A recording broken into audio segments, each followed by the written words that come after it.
Vous voulez bien vous asseoir. C'est la rentrée des classes.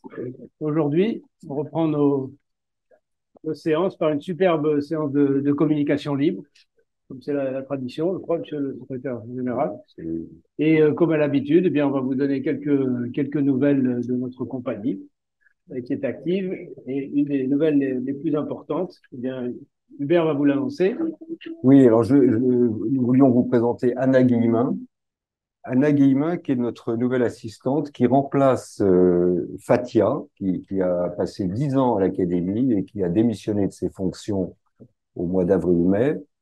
Et donc, Anna reprend toutes les activités de Fatia. C'est elle qui, quand vous adressez un mail à e-mémoire, c'est elle qui est derrière.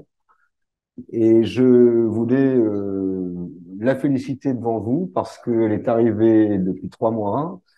Et elle a permis d'indexer avec des DOI chacune des communications de l'académie. Vous savez que toutes les communications de l'académie sont en replay sur YouTube et sur le site et sont indexées à un DOI avec des mots-clés, ce qui permet de référencer toutes les communications qui sont faites à l'académie. Je rappelle que nous avons perdu le référencement de PubMed en 2017 parce que nous n'avions pas assez d'articles, d'articles produits. Et donc PubMed nous a dit, écoutez, votre production est insuffisante et lorsque votre production sera plus importante, vous pourrez être réindexé. Et donc, alors qu'elle est arrivée depuis 3 mois, elle a indexé toutes les communications depuis 3 ans, 4 ans. Depuis 2019. Ouais, depuis 2019. Et donc, maintenant, nous allons pouvoir redemander une indexation à PubMed, ce qui permettra à tous les chirurgiens dans le monde de voir que quelqu'un est intervenu, le docteur Pélissier, sur un bras paré à l'académie et appuyer sur le lien pour pouvoir consulter la communication du docteur Pélissier ou du docteur Germain ou du docteur Forgione, etc., etc. Puis je rappelle que sur YouTube, toutes les communications sont parfaitement sous-titrables en mandarin, en japonais, en arabe, etc., etc. Voilà. Et donc, je voulais vous la présenter et la féliciter. Elle est à votre écoute, elle est à votre disposition. Voilà.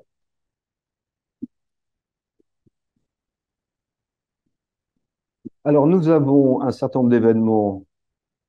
L'automne sera chaud à l'Académie. Je vous libère, Anna.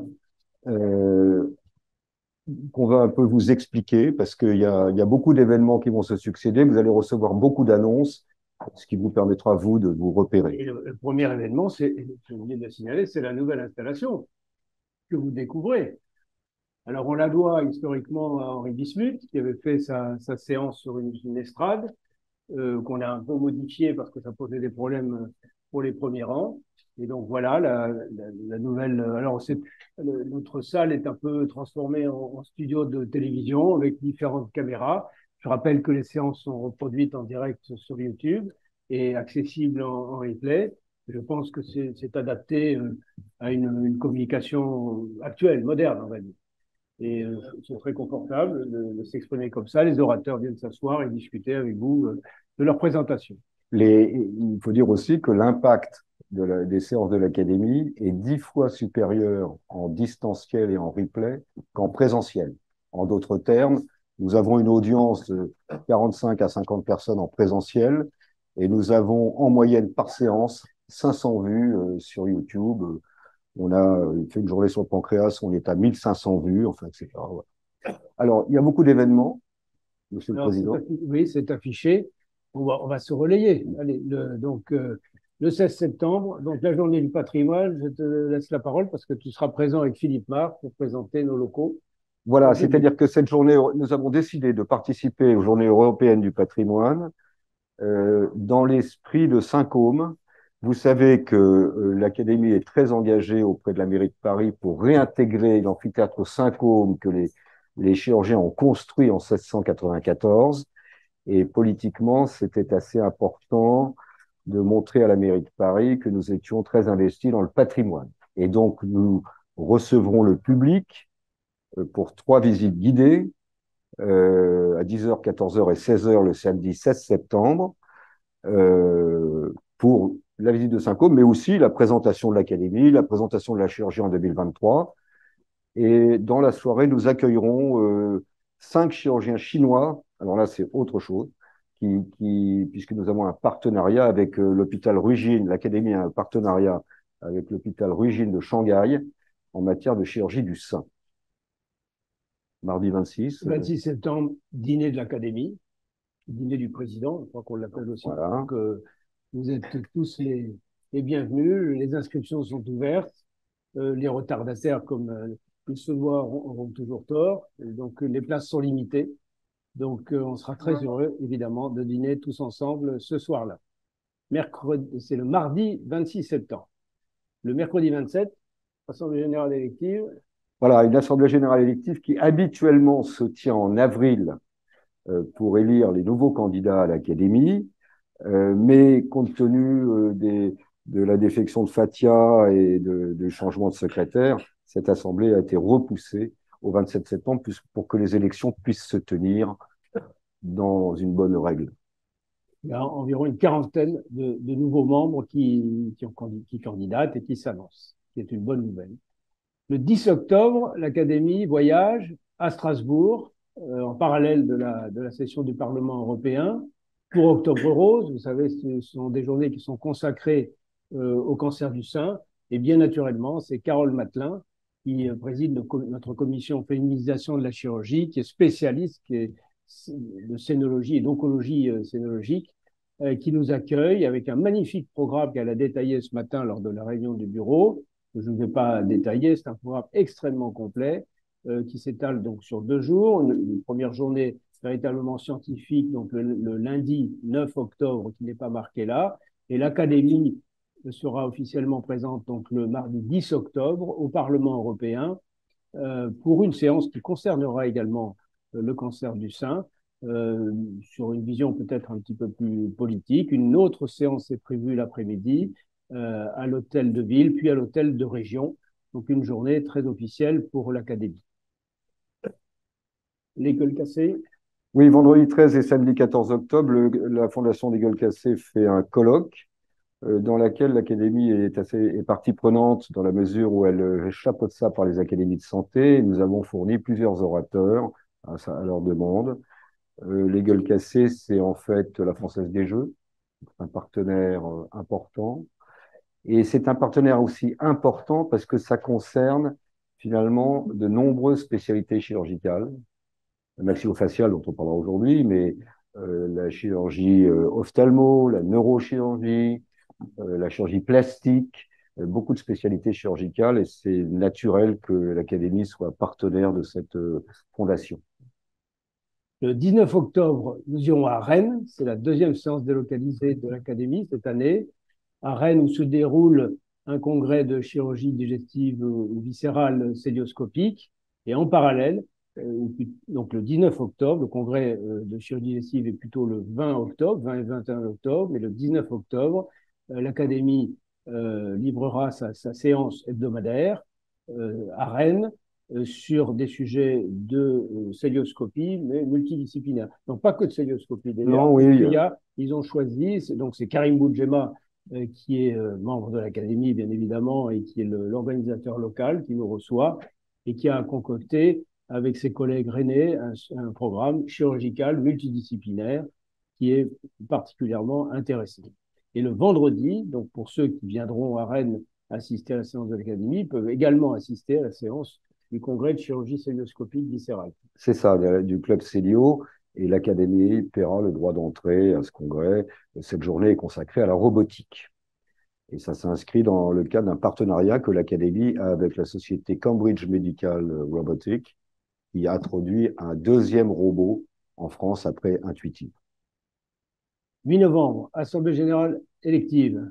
Donc là, c'est la 2e élection Assemblée générale élective de l'année, où il y aura de nouveaux candidats qui seront présentés. par rapport à ceux qui ont déjà été présentés, puisque les candidatures sont permanentes. Le vendredi 10 novembre, donc 2 jours plus tard, eh bien, c'est la journée classique de recherche clinique en chirurgie. Donc, où nous aurons des communications de recherche, que ce soit des recherches fondamentales ou d'applications pratiques, toute la journée. Est-ce qu'il y a un Voilà. commentaire particulier? Non, ce qu'on peut On ne dire, va pas rentrer dans le détail du programme. ce qu'on peut dire, c'est que depuis plusieurs années, l'Académie consacre 2 journées à la recherche clinique et à la recherche fondamentale en chirurgie. Et donc, ce sont en fait des Master 2 qui présentent leurs travaux. Et chaque année, l'Académie remet des prix à ces jeunes chercheurs chirurgiens. Cette année, il y a de mémoire 5 prix qui seront remis à la séance solennelle à des jeunes chirurgiens chercheurs.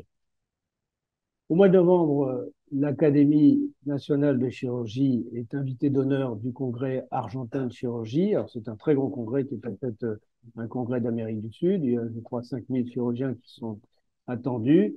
Et nous aurons une séance commune avec l'Académie de chirurgie d'Argentine et nous ferons des présentations scientifiques lors de leur congrès. Oui, il y aura 3 communications qui seront assurées par les académiciens, le président, moi-même et le docteur Gillion, académicien sur la chirurgie pariétale. Deuxième journée de recherche en chirurgie, c'est comme traditionnellement, il y a toujours 2 journées, une sur la recherche fondamentale, l'autre sur la recherche la clinique appliquée. On en a déjà parlé. Et puis, le grand événement de l'année, peut-être, on peut dire ça.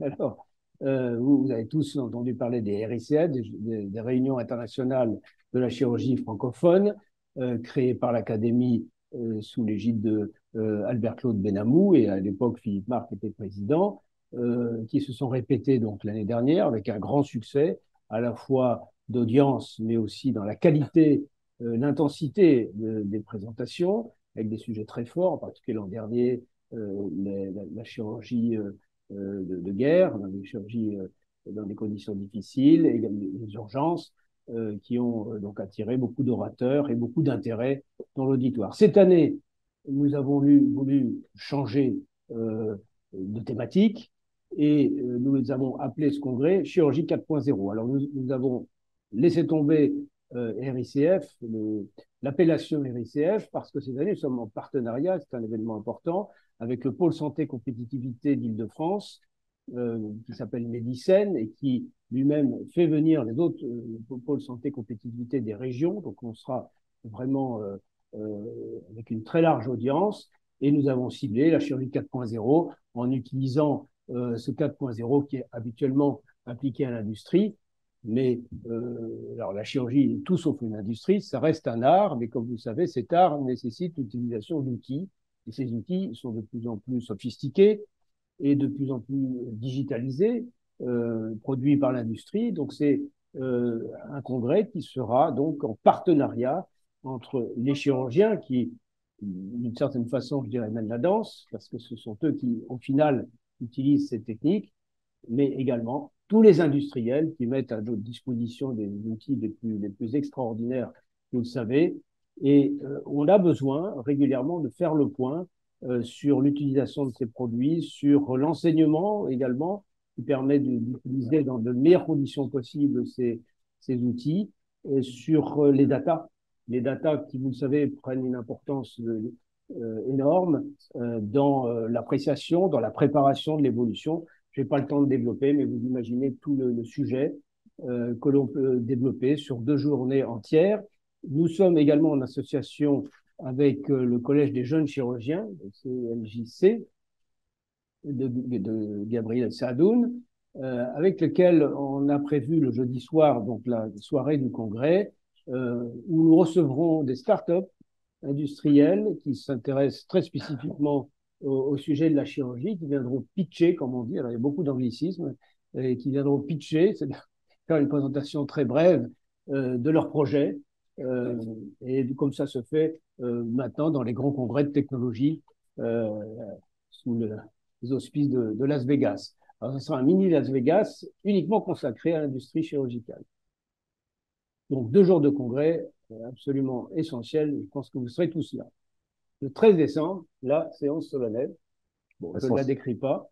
Voilà. vous la connaissez. Il y aura distribution cette année de 5 prix et je vous assure que les cinq récipiendaires ont été très, très bien sélectionnés. Et puis la dernière séance de l'année sera la séance d'accueil des nouveaux académiciens où chaque nouvel académicien sera présenté personnellement et accueilli personnellement par le président. Voilà. Alors, Voilà. cela sans compter toutes les sessions, Sans compter toutes toutes les sessions hebdomadaires. Donc, vous avez de bonnes raisons de revenir nous voir. et de nous écouter. Voilà. Okay. Donc, le résumé de la séance précédente, si tu t'en souviens, parce qu'elle a eu lieu il y a 2 mois. Oui, c'est ça, c'est ça. Oui.